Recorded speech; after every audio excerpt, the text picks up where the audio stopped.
Good afternoon, everyone. Happy to have you with us. Thanks for coming to this press conference. I will introduce the Commissioner General of UNRWA, Mr. Philippe Lazzarini, to say a few words, and then we'll open the floor for questions. Commissioner.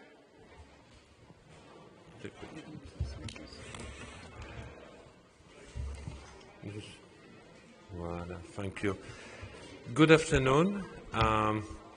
Pleasure to be here in Munich and in this conference room.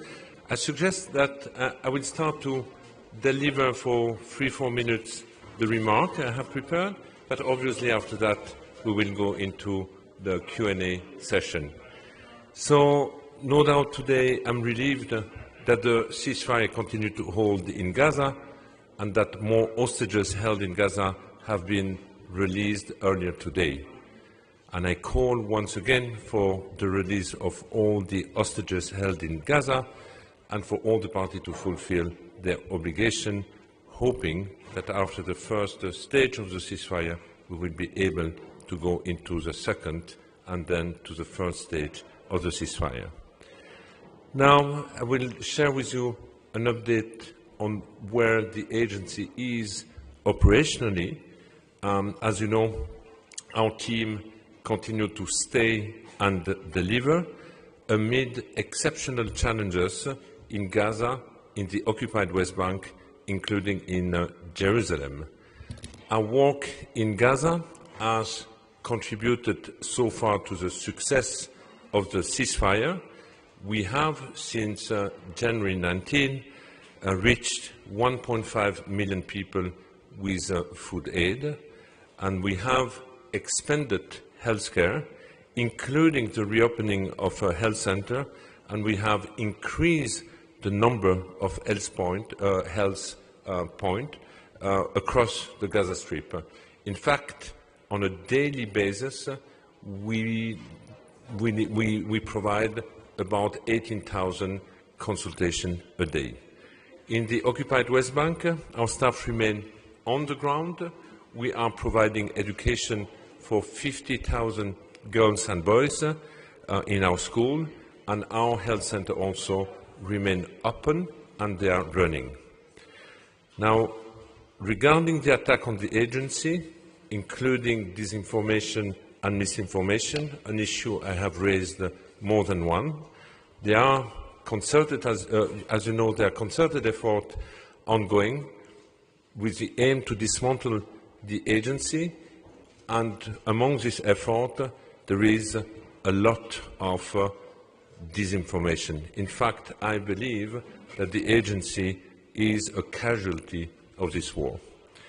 Now, I think you are journalists, in fact, checking facts and reporting through first-hand official sources is the basic premises of independent reporting, and this is particularly critical given the prolonged ban on independent international media in Gaza. And I really wish that you can do more to get into Gaza, to cover the untold stories and to verify information you receive. As you know, the agency has also been target of billboards and ads, commercial ads, accusing UNRWA of terrorism, and this billboard appeared in major cities, both in New York but also in Europe and in Australia. And these billboards were paid by the Israeli Ministry of Foreign Affairs. You might also have noticed that there are Google ad campaigns would redirect those seeking information about the agency to websites replete with misinformation. I have to say that this is putting the life of the UNRWA staff at risk, especially in the West Bank, but also in Gaza, where 273 UNRWA staff have already been killed. As we know, I said it many times, the objective of these attacks on the agency is to strip the Palestinians of the refugee statute. The right of Palestinian refugees to protection and assistance are, however, not derived from the UNRWA mandate. They exist independently of the agency. So what does it mean? If UNRWA ceases to provide services and assistance to Palestinian refugees, their right and their statute of refugee will remain. But if that happens, there will be much greater emphasis on durable solutions like return or resettlement, which UNRWA is not mandated to deliver.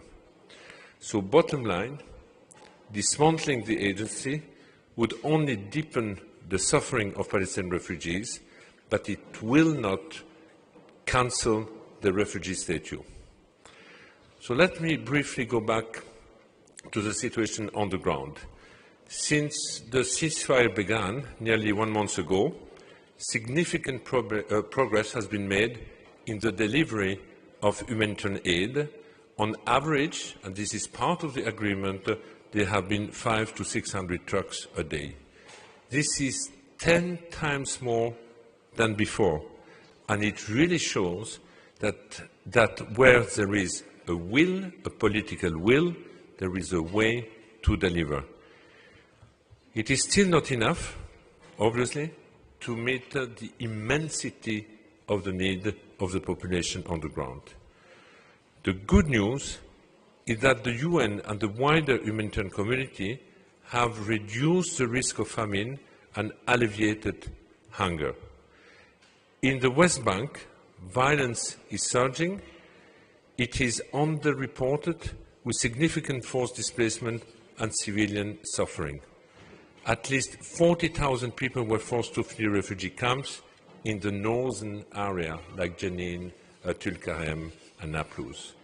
We are recording an increase in the use of airstrikes, armored bulldozer, controlled detonation, and advanced weaponry by the Israeli forces. Attack and misuse of UNRWA facilities continues. Just last week, Israeli forces used the UNRWA Arub Camp Health Center just near Bethlehem as a temporary detention site during a search and arrest operation. This incident follows a pattern of forcible entries into UNRWA installation in the West Bank since October 23, over 190 of this incident by both Palestinian armed forces but also Israeli security forces. Palestinian armed groups are also increasingly active in the North and West Bank, deploying improvised explosive devices inside refugee camps, including near UNRWA facilities and civilian infrastructure. Now, going to the Knesset bill. The Knesset bill, which came into effect at the end of last January, covered two areas. One that bans UNRWA from working in Israeli territory, and according to the Israeli authority, that also include East Jerusalem. And the second law enforces a no-contact policy between UNRWA representative and Israeli authorities. The latter primarily impact our operation in the West Bank and Gaza, but it does not prevent our activities. Now, let me conclude by telling you basically what I'm telling to the participant of the Munich conference, which is also very much related to the situation in which the agency is. As you know, the agency financial situation is more precarious than ever. We operate from hand to mouth, and there is obviously very little visibility or clarity for the future. So we are, as an agency, at a key turning point, and I keep telling now member states, our partners, that we have a choice which lies ahead of us. We can allow UNRWA to implode because of the Knesset legislation, and the suspension of funding by key donors. I believe if this would be the case, it would create a vacuum and potentially sow the seed for more despair and more extremism in the future. Or we can allow the agency to progressively conclude its mandate within a political framework and play a key role in the transitional process, including through handing over the agency public-like services to empowered Palestinian institutions. And as you know, there are currently efforts led by a group of Arab countries supported by European countries to find such a political pathway, and within this framework, UNRWA will be considered as an asset to make such a transition a success. I will stop here. Thank you. Thank you, Commissioner General. We are opening the floor for any questions. Our friend here, Corinne, will take your questions. So if you can please introduce yourself and which media outlet you work for, please. Thank you for your remarks. Markus Bickel from Table Media in Berlin. Could you comment on what the plans for Gaza by US President Trump have an effect on your work and on the work of UN organizations in Palestine and Israel as such? Well, it's difficult to comment on what the impact would be because for the time being it's an intent which is being shared. The plan is not implemented, but obviously if such a plan would be implemented, I don't see any role for any UN agency in the context of Gaza. Now you have heard our reaction about the plan, because the plan talks also about forcible displacement of Gazan from their homeland, which would be totally contrary to international laws, and this is clearly the position of the United Nations. There is other discussion taking place in the region, which is more related to a reconstruction of Gaza, which would be part of a broader political process promoting stability and peace in the region by addressing, in fact, the Palestinian question, by building up a Palestinian institution which would lay down the ground for a two-state solution. Any other questions? Yes, please. Hi, I'm Liz Palmer from CBS. A couple of things.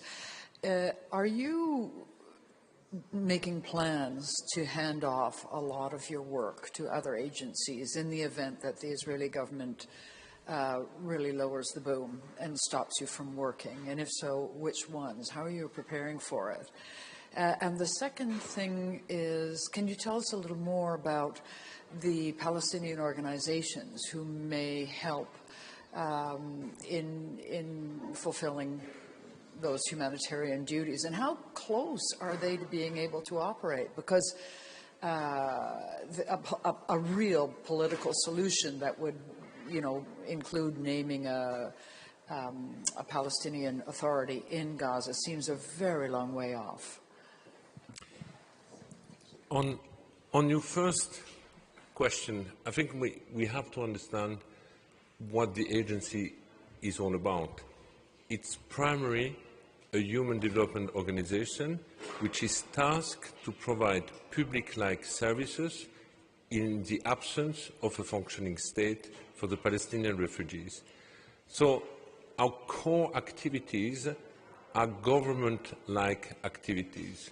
So ultimately, the substitute of the agency is and would be functioning public institution.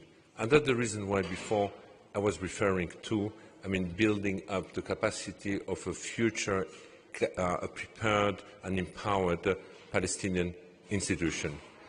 There is absolutely no other UN agency which is geared to provide, in the duration, at this scope, public-like services. The other UN agencies, when it comes to development, are either expert and advisor of a government or service provider with NGOs at a time of an acute humanitarian emergency.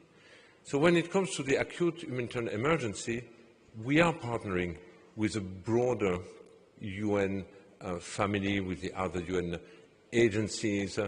When it comes to food, we partner with the World Food Programme. They have also increased their supply chain. When it comes to medicine, we work very closely with the WHO or UNICEF, and so on. But none of these agencies are geared to provide these public-like services. Our staff, in reality, are like public civil servants. And I think here it's also important to understand that we have primarily teachers, nurses, engineers, and that the salary scale of our employees are aligned to the one of the Palestinian Authority and are absolutely not aligned to the national staff of any other UN agencies. So the short answer is increased partnership when it's for the acute humanitarian response, but when it comes to the core activities, the public-like services, the end goal is to have empowered public institutions. And that's how the agency can be replaced. Now, regarding Palestinian organization, Palestinian society, yes, this is part of a bigger plan when we talk about a genuine commitment to a political process, a genuine commitment to reform the Palestinian Authority, genuine commitment to build, empower all these capacities. An agency like ours can contribute when it comes to our core activities. We can help a Ministry of Education, we can help a Ministry of Health, we can help a Ministry of Social Affairs, for example. Thanks. And just to clarify, Liz, that when it comes to salaries, we mean much less in comparison to other agencies. That's what I think you understood, but thank you for the clarification. Sure. Yeah. Okay, anyone else? Yes, please. Thank you. I'm Gregor Meyer from the Landesspiegel Liechtenstein from Vaduz. What can the European states do, and what does the agency expect from the European states to support the agency's work? Thank you. I think the EU member states can help to make sure that an agency like ours be part of a broader political framework, a political process which per nature would be transitional, and that would help the agency, in fact, to recover its temporary nature, but also to have an end goal. We should never ever forget that we are per nature normally a temporary organization which has lasted for 75 years. It has lasted for 75 years because of the absence of a political solution. Maybe, after what happened in the region, this should be a wake-up call to finally promote a political solution. And an agency like ours can be a valuable asset to make such a process a success. And I expect, and this was part of my discussion with the member states here, that both the European country but also the Arab countries make sure that the mandate of our agency, its mandate and its task be clearly delineated within such a process. Yes, please. Hi, thank you so much. My name is Caitlin. I'm writing for the New York Review of Books. And you mentioned 273 staff have been killed. And I was wondering if you could speak about whether you think any of the efforts to hold the people responsible who signed off on those killings will be successful, and also if you're hearing discussions at the MSC around international humanitarian law and any countries that are showing particular leadership in trying to maintain some semblance of this, which has obviously been so decimated since the conflict began. Thank you. I had a discussion with one of my colleagues recently, and we were trying to describe where we stand when it comes to, the international rule-based order. We have seen in this conflict, but we see it also elsewhere, the blatant disregard for any of the international norm. Red line are being pushed to the extent that international humanitarian law, the Geneva Convention, seem to become irrelevant, and there is a real danger. I think there is a danger that we enter a kind of a post-law without moral compass era. And what does it mean? That means that basically everything is possible. Now, I'm personally deeply concerned because what we have, the legacy of the Second World War, when it comes to the rule-based order, is at stake today. So, more broadly, and you feel it in the corridor of the Munich Conference, there is a deep concern about what that means going ahead. Okay, two questions. We start with the gentleman with the scarf. Yes. Thank you. Yes, good afternoon. Hugo Dixon at Reuters. I wanted to ask you whether you're concerned that the ceasefire process will break down at some point, either now or at the next stage or at some other stage, and that we will be back to war in Gaza, and that if we go back to war in Gaza, that Israel may actually move to a more perhaps back to the first strategy they had at the beginning of the war, which was a total siege of Gaza, and whether you would be able to operate at all in such circumstances. I think we are all very concerned about the future of the ceasefire.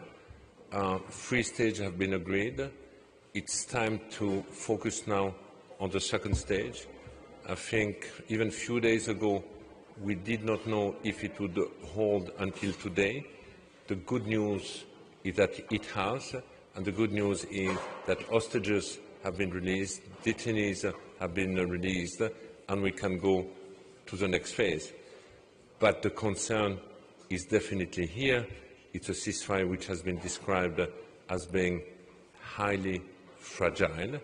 And let's go to the scenario that you are describing, a return to an all-at-war situation with a total sealing of the Gaza Strip would be an absolute disaster for the population there, and obviously operating would become absolutely impossible.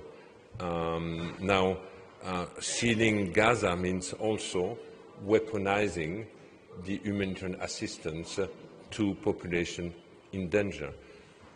I really hope that this is not the path that the event will take in the coming days and weeks, and that instead all the attention be put to consolidate the ceasefire, its second phase, its third phase, and that we can also focus properly on the political process.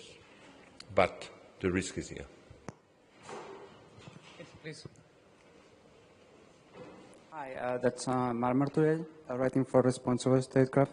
I have a question in terms of somehow like building on my colleague's question about European countries' stance on the issue.